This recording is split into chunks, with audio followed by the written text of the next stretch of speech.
भारतीय जनसंघाचे संस्थापक, प्रखर राष्ट्रवादी नेते आणि शिक्षणतज्ञ डॉक्टर श्यामाप्रसाद मुखर्जी यांच्या पुण्यतिथीनिमित्त मंगळवार दिनांक 23 जून रोजी विविध ठिकाणी त्यांना अभिवादन करण्यात आले।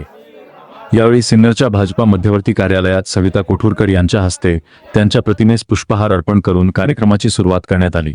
त्यानंतर उपस्थित कार्यकर्त्यांनी त्यांच्या कार्याचा गौरव केला। डॉक्टर मुखर्जी यांनी देशाच्या एकात्मतेसाठी आणि अखंडतेसाठी महत्त्वपूर्ण योगदान दिले। जम्मू काश्मीरसाठी स्वतंत्र संविधान आणि स्वतंत्र ध्वजाच्या विरोधात त्यांनी ठाम भूमिका घेतली होती।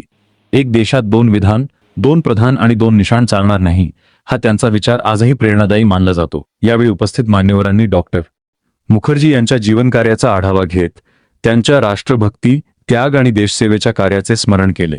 देशाच्या विकासासाठी आणि राष्ट्रीय एकात्मतेसाठी त्यांनी दिलेले योगदान भावी पिढ्यांसाठी मार्गदर्शक असल्याचे मत व्यक्त करण्यात आले।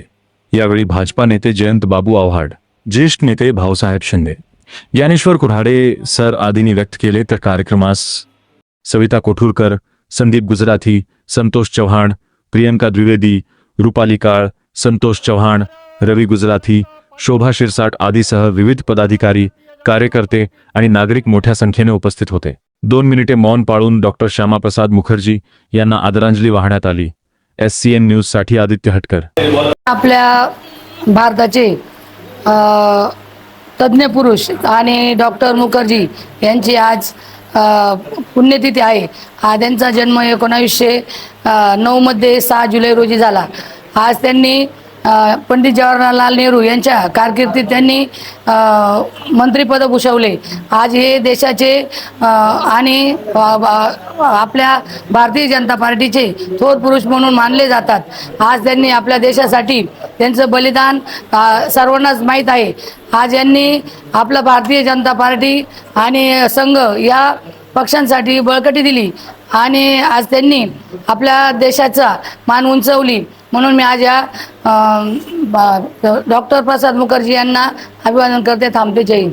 आज श्रद्धेय श्यामाप्रसाद मुखर्जी यांचं पुण्यस्मरण भारतीय जनता पार्टीमध्ये काम करायचं म्हणजे आपल्याला प्रथमतः राष्ट्रीय स्वयंसेवक संघ, त्यानंतर जनसंघ आणि नंतर भारतीय जनता पार्टी याबद्दल काही ज्या महत्त्वाच्या बाबी ह्या माहिती असायला पाहिजेत। त्यामध्ये प्रथम राष्ट्रीय स्वयंसेवक संघाचे प्रथम संस्थापक आणि सरसंघचालक डॉक्टर हेडगेवार, त्यानंतर द्वितीय सरसंघचालक गोलवळकर गुरुजी, त्यानंतर जनसंघाचे संस्थापक श्रद्धेय डॉक्टर श्यामाप्रसाद मुखर्जी, त्यानंतर द्वितीय अध्यक्ष पंडित दीनदयाळ उपाध्याय आणि त्यानंतर भारतीय जनता पार्टीची 1980 मध्ये स्थापना झाली। त्यामध्ये 1942ला गांधीजींनी चले जावची चळवळ सुरू केली आणि हा लढा अगोदरही चालूच होता। त्यानंतर तो 5 वर्ष सुरू राहिला आणि 15 ऑगस्ट 1947ला भारत स्वतंत्र झाला। आणि ज्यावेळेस भारत स्वतंत्र झाला त्यावेळेस सर्वसमावेशक असं केंद्रीय सरकार त्या ठिकाणी स्थापन झालं।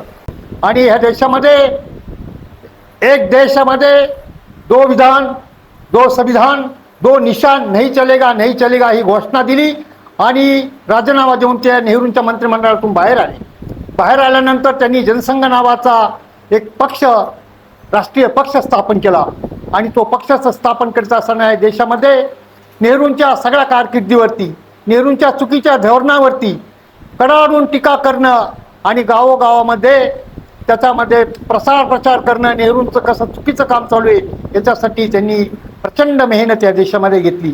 आणि त्याचाच परिणाम म्हणून ज्या तिरंगा ध्वज उभा करण्यासाठी ते ज्यावेळेस जम्मू काश्मीरमध्ये गेले त्यावेळेस शासनानं त्यांना अटक केली आणि 23 जून 1953 साली त्यांचा कारागृहामध्येच अनभिज्ञपणाने असा त्यांचा मृत्यू झाला। मित्रो, हे दुर्दैव आहे।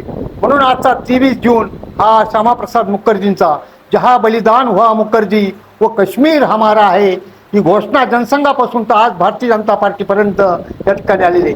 आणि भारतीय जनता पार्टीचं सरकार या देशामध्ये कार्यान्वित झाल्यानंतर 370 कलम पहिलं रद्द केलं आणि त्या ठिकाणी असलेलं जे 2 विधान 2 संविधान 2 निशान हे जे होतं ते सगळं रद्द केलं आणि भारताचा अखंड तिरंगा आज जम्मू काश्मीरपासून तर कन्याकुमारीपर्यंत हा भारताचा तिरंगा अतिशय स्वाभिमानानं लहरतो आहे. तो फक्त भारतीय जनता पार्टीमुळंच, त्या विचारामुळंच. जय हिंद, जय भारत, जय महाराष्ट्र. स्वर्गीय डॉक्टर श्यामाप्रसाद मुखर्जी यांची आज 73वी पुण्यतिथी. देश स्वतंत्र झाल्यानंतर देशाचे पंतप्रधान जवाहरलालजी नेहरू यांच्या मंत्रिमंडळातले मंत्री म्हणून भूषवण्याचं काम डॉक्टर श्यामाप्रसाद मुखर्जी यांना मिळालं होतं. परंतु जेव्हा काश्मीरच्या बाबतीत धोरण आखण्यात आलं आणि मग हे धोरण जेव्हा श्यामाप्रसादजींच्या लक्षात आलं तेव्हा त्यांनी घोषणा दिली की एक देश में 2 प्रधान 2 विधान 2 संविधान नहीं चलेगा नहीं चलेगा. म्हणजे देशातच एक दुसरा देश निर्माण करण्याचं काम तत्कालीन पंतप्रधान जवाहरलालजी नेहरू यांनी केलं. त्याचा कडाडून विरोध डॉक्टर श्यामाप्रसाद मुखर्जी यांनी केला. या देशातले खऱ्या अर्थाने पहिले हिंदुत्ववादी राजकारणी जर कोणी असतील तर ते श्यामाप्रसाद मुखर्जी होय. आणि म्हणून नेहरूंच्या ह्या निर्णयाला विरोध करण्यासाठी श्यामाप्रसाद मुखर्जी हे काश्मीरला गेले. तिथं त्यांनी आंदोलन केलं. त्यांना अटक झाली आणि जेलमध्ये त्यांची संशयास्पद पद्धतीने मृत्यू झाले. आज त्यांचा 73वी पुण्यतिथी. या पुण्यतिथीच्या निमित्तानं नाशिक जिल्हा व्यापार आघाडीचे आमचे मित्र, आमचे सहकारी संदीप भाऊ गुजराती यांचं नेहमीप्रमाणे भारतीय जनता पार्टीवर एक आगळं वेगळं असं प्रेम आहे.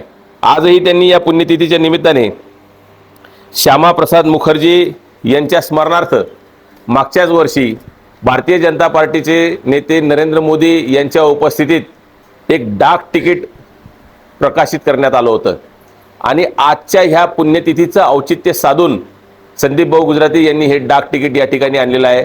खरोखरच संदीप भाऊ गुजराती यांचं कौतुक करावं तितकं थोडं आहे. कारण ह्या सगळ्या गोष्टी ज्या सर्वसामान्य साधारण भारतीय जनता पार्टीच्या कार्यकर्त्यांना जर सुचत नाही अशा गोष्टी संदीप भाऊ गुजराती आपल्या सर्वांच्या मार्फत, सिन्नर न्यूज चॅनलच्या मार्फत संपूर्ण सिन्नर तालुका वासियांच्या नजरेसमोर आणून देत आहेत. आज यांच्या पुण्यतिथीनिमित्त मी श्यामाप्रसाद मुखर्जी यांना भावपूर्ण अशी आदरांजली अर्पण करतो आणि थांबतो. जय हिंद.